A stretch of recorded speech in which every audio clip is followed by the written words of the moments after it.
नमस्कार, आदाब, सत श्री अकाल। मैं के शर्मा आज फिर से एक बार अपने अभिभावकों और बच्चों के प्यारे प्यारे बच्चों के बीच में आज कुछ चीज़ें जिन पर हम डिस्कस कर चुके थे पहली वीडियो में, उनके अलावा भी कुछ ऐसी चीज़ें हैं जिन पर डिस्कस करना ज़रूरी है और मैं सोचता हूँ कि ऐसा हर अभिभावक को करते रहना चाहिए।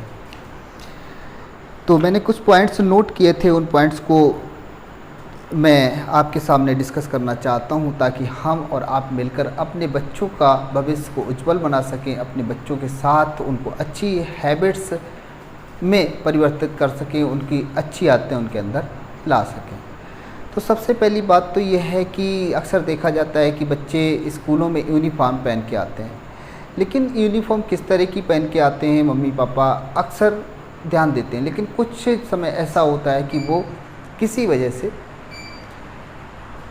उन बच्चों के यूनिफॉर्म पर प्रेस नहीं कर पाते, और जब प्रेस नहीं कर पाते हैं तो वो यूनिफॉर्म देखने में अच्छी नहीं लगती हैं। दूसरे बच्चे जो क्लास में और बैठे होते हैं 25-30 बच्चे, उनके बीच में बच्चा आपका अच्छा फील नहीं करता है।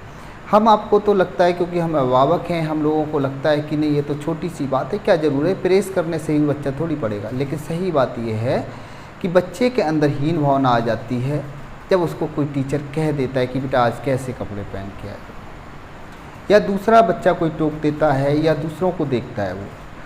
तो छोटेपन से ही बच्चे के अंदर सारी भावनाएं होती हैं अच्छे बुरे समझने की, और जो हम लोग छोटी बात सोच के छोड़ देते हैं उन चीज़ों पर बच्चा ध्यान दे देता है। तो ऐसा हमें करना है कि बच्चों को अच्छे कपड़े साफ़ सुथरे और प्रेस करके ही भेजें। दूसरा पॉइंट है कि कभी कभी ऐसा होता है कि बच्चे के पास शर्ट भी है यूनिफॉर्म की, पैंट भी है यूनिफॉर्म की, यानी कि ड्रेस है, लेकिन वो जूते नहीं पहन के आया है, स्लीपर्स पहन के आया, तो वो सारे बच्चों के बीच में हंसी का पात्र बनता है। टीचर भी उनको डांट देते हैं, कह देते हैं कि बेटा ये क्या है, कैसे आपके शूज कहाँ गए। अब बच्चे के पास कोई जवाब नहीं देता। गलती हमारी होती है, हम अभिभावकों की होती है कि हमने उनको नहीं दिलवाए। इससे मतलब नहीं होता है बच्चे को कि आपने उनको क्यों नहीं दिलवाए, क्या मजबूरी है। लेकिन समस्या यहाँ पर आती है कि अगर आप नहीं दिला रहे हैं तो स्कूल में वो हंसी का पात्र बन जाता है, कहीं ना कहीं अनजाने में ही सही, लेकिन बन जाता है। तो हमें ध्यान रखना है कि उसके पास टाई, बेल्ट, आई कार्ड और यूनिफॉर्म के मतलब सॉक्स हैं, शूज़ हैं, ये सारी चीज़ें उसके पास होनी चाहिए ताकि उसको अन्य लोगों के सामने शर्मिंदगी महसूस ना करनी पड़े। बात अगर हम करें तीसरे पॉइंट की, तो कई बार ऐसा होता है कि अभिभावक छोटी सी बात होती है लेकिन उस पर ध्यान नहीं देते।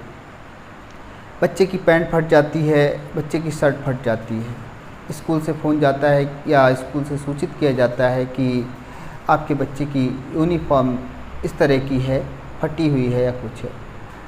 तो कुछ सैकड़ों में, मैं कहूँगा हज़ारों में एक आध ऐसे भी पेरेंट्स होते हैं जो ये भूल जाते हैं कि हम क्या कर रहे हैं, कि बच्चा यूनिफॉर्म का मतलब है स्कूल में जा रहा है या खेत पर जा रहा है या फिर कहीं मजदूरी करने जा रहा है। ये भूल जाते हैं। क्यों, ये मैं ऐसा क्यों कह रहा हूँ, इसलिए मैं कह रहा हूँ कि अगर मान लीजिए बच्चे की शर्ट सफ़ेद कलर की है और सफ़ेद कलर की शर्ट पर हमने काले कलर से या पीले कलर से हम उसको जो है सही कर देते हैं सुई से।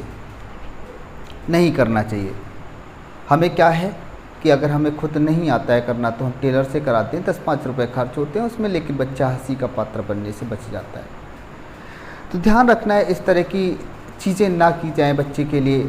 कई स्टूडेंट्स को मैं देखता हूँ स्कूल में कि वो जो है पैंट ऊँची हो गई है उनकी, तो वो ऊंची पैंट को पहन के आ रहे हैं। इसमें गलती बच्चे की क्या है? अच्छा, टीचर की गलती इसलिए नहीं कह सकते, टीचर को दिखा तो उसने कह दिया, वो कह देते हैं। टीचर की ही गलती नहीं, बच्चे की भी गलती नहीं, तो फिर गलती किसकी है? गलती हम आपकी है, अभिभावकों की है कि हमें ध्यान देना चाहिए बच्चों के लिए। अगर उसकी प्रॉपर यूनिफॉर्म नहीं है तो उसको दूसरी खरीद के दें। वैसे भी एक साल में बच्चे तो बढ़ रहे हैं, जितना बढ़ेंगे अच्छी बात है। तो जब बच्चे बढ़ रहे हैं तो यूनिफॉर्म जो पैंट है वो छोटी हो सकती है, स्कर्ट, सॉक्स, शूज छोटे हो सकते हैं। ऐसे में उनको छोटी छोटी बातों का हमें ध्यान रखने की ज़रूरत होती है।